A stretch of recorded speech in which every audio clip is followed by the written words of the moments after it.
தில்லியில் கடும் பனிமூட்டம் காரணமாக 128 விமானங்கள் ரத்து செய்யப்பட்டன. இது தொடர்பாக தில்லி விமான நிலையம் வெளியிட்டுள்ள சமூக ஊடக பதிவில் பனிமூட்டம் காரணமாக காட்சித்திறன் குறைந்திருந்தது. தற்போது அது மேம்பட்டு வருவதாகவும், இருப்பினும் விமானங்களின் புறப்பாடு மற்றும் வருகைகள் பாதிக்கப்பட்டுள்ளதாகவும் தெரிவிக்கப்பட்டுள்ளது. கிட்டத்தட்ட 200 விமானங்கள் தாமதமாகியுள்ளன என்றும், ஒவ்வொரு விமானமும் புறப்படும் நேரத்தில் 24 நிமிடங்கள் தாமதம் ஏற்பட்டுள்ளதாகவும் கூறப்பட்டுள்ளது.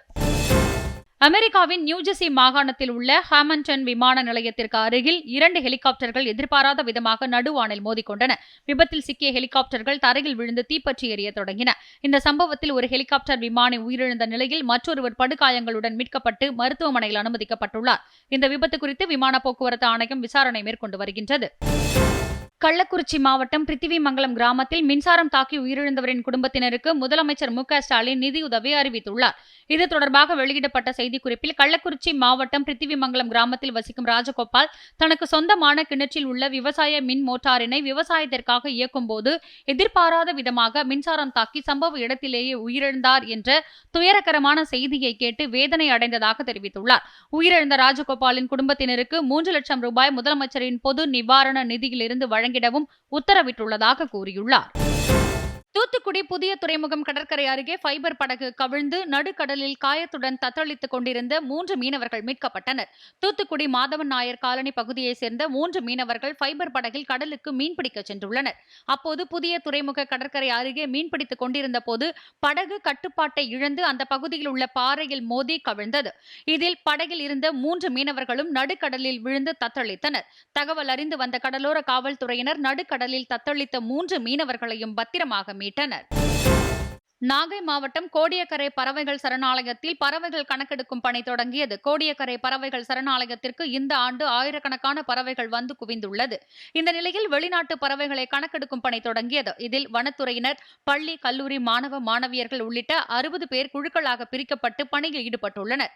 பறவைகள் கணக்கெடுப்பு முடிவில் வெளிநாடுகளில் இருந்து எத்தனை வகையான பறவைகள் வந்துள்ளது என்பது தெரியவரும் என வனத்துறையினர் தெரிவித்தனர். ஈரோடு மாவட்டம் சத்தியமங்கலம் புலிகள் காப்பக வனப்பகுதியில் புலிகள் கணக்கெடுப்பு மற்றும் வனவிலங்கு கணக்கெடுப்பு பணி இன்று தொடங்கியது. புலிகள் காப்பகத்தில் உள்ள 10 வனச்சரகங்களில் 300க்கும் மேற்பட்ட வனத்துறை ஊழியர்கள் 76 குழுக்களாக பிரிந்து கணக்கெடுப்பு பணி மேற்கொண்டு வருகின்றனர். 6 நாட்கள் நடைபெறும் இந்த கணக்கெடுப்பு பணி நிறைவடைந்த பின் வனவிலங்குகள் எண்ணிக்கை குறித்த விவரங்கள் உயர் அதிகாரிகளுக்கு சமர்ப்பிக்கப்படும் என வனத்துறை அதிகாரிகள் தெரிவித்தனர். முல்லை பெரியாறு அணை விவகாரத்தில் விஞ்ஞானிகள் குழுவினரின் ஆய்வறிக்கை அணையின் முதன்மை கண்காணிப்பு குழுவிடம் சமர்ப்பிக்கப்படும் என நீர்வளத்துறை சார்பில் தகவல் தெரிவிக்கப்பட்டுள்ளது. முல்லை பெரியாறு அணையின் உறுதித்தன்மை மற்றும் பாதுகாப்பு தொடர்பாக மத்திய மண்ணியல் துறை விஞ்ஞானிகள் குழுவினர் கடந்த 22ஆம் தேதி முதல் அணையில் ஆய்வு மேற்கொண்டனர். இதில் நீருக்கடியில் உள்ள அணையின் கட்டமைப்புகள், பாதுகாப்பு மற்றும் உறுதித்தன்மை சார்ந்த தொழில்நுட்பங்கள் உள்ளிட்ட பல்வேறு அம்சங்களை விஞ்ஞானிகள் குழுவினர் ஆய்வு செய்தனர்.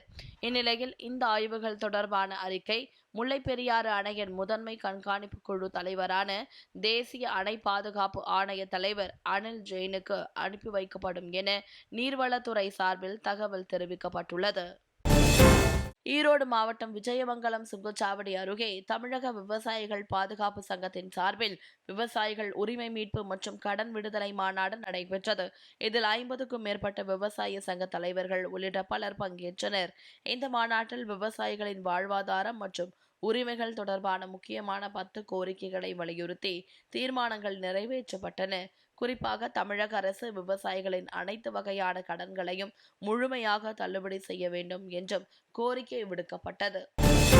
தேனி மாவட்டம் கோட்டூரில் கோவில் திருவிழாவை முன்னிட்டு இரட்டை மாட்டு வண்டி எல்கை பந்தயம் வெகு சிறப்பாக நடைபெற்றது. கோட்டூரிலிருந்து டொம்புச்சேரி வரை உள்ள சாலையில் 8 கிலோமீட்டர் தூரம் பந்தய இலக்காக நிர்ணயிக்கப்பட்டு போட்டிகள் நடத்தப்பட்டன.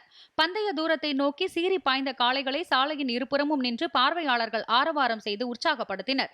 இதில் தேனி, மதுரை, சிவகங்கை, திண்டுக்கல், திருச்சி உள்ளிட்ட பல்வேறு மாவட்டங்களிலிருந்து 200க்கும் மேற்பட்ட ஜோடி மாடுகள் பங்கேற்றன.